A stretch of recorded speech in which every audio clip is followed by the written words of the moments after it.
Okay, so this is what we're looking at on this 2011 Toyota Venza, and this is a front-wheel drive vehicle.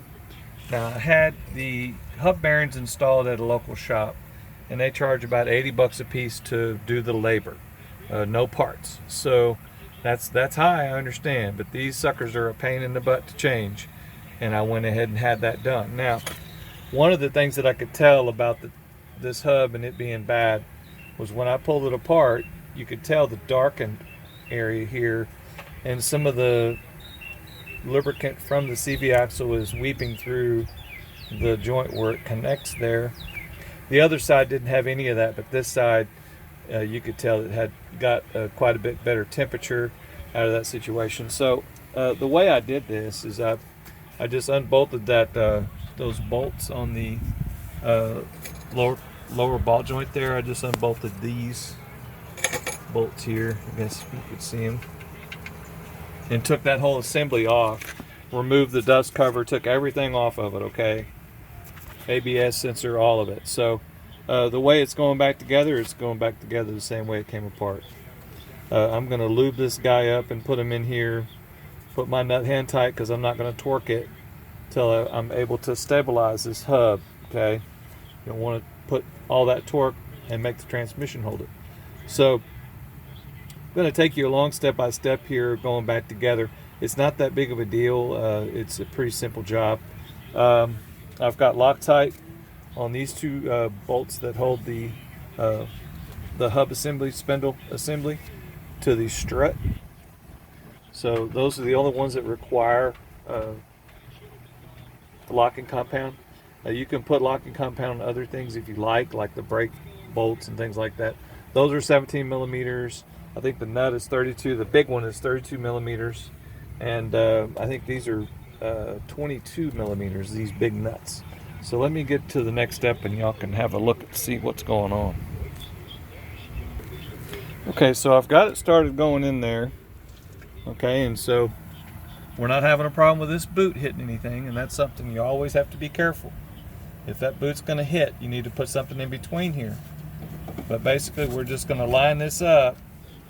Okay, and I can get my nut started out here in a moment. As soon as that axle gets through a little better, there we are.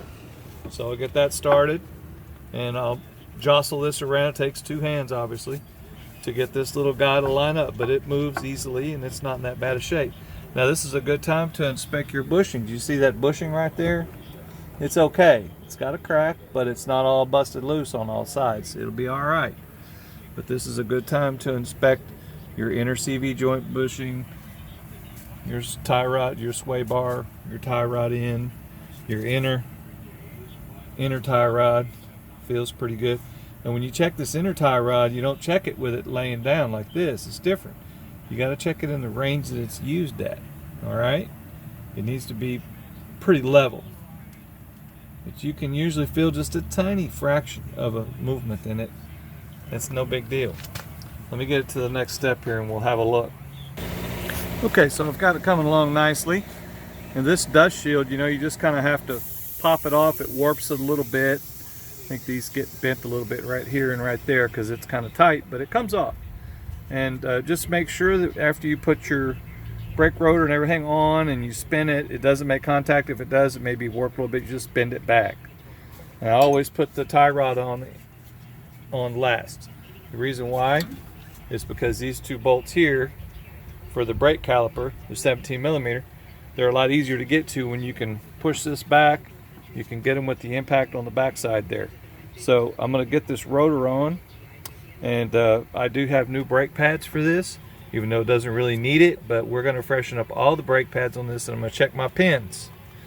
But at this point here, if you're not interested in the brakes, that's fine. You don't need to see anything else. I've got most of this stuff all put together. It's not that big of a deal, okay? Just make sure that these guys here are tightened properly. I don't know what the torque spec is. If you tighten them more than, I would say, maybe 10 to 12 foot-pounds, be careful, you might break one off. So we don't want to do that, but make sure they're tightened, because if they come loose, this sucker is rattling, it's rubbing things, it's going to make a terrible amount of noise. All right, let's get it to the next step. Just hang on. All right, so I've got my ABS sensor installed. I've got my brake line installed there. These bolts are tight. I've got my nut tightened up, and I've got it dimpled with the CV axle dimple punch there. I have no idea where I got that from. I've had it for a million years, but hey, it does the exact job that I need it to do, so that's kind of cool. And really, when I tightened this nut up, it went right exactly back to where it was before. That's the same dimple that was in it from where it was before from the factory. And when I released it previously, I just used the same tool to push that up. Okay, so that nut did not get replaced.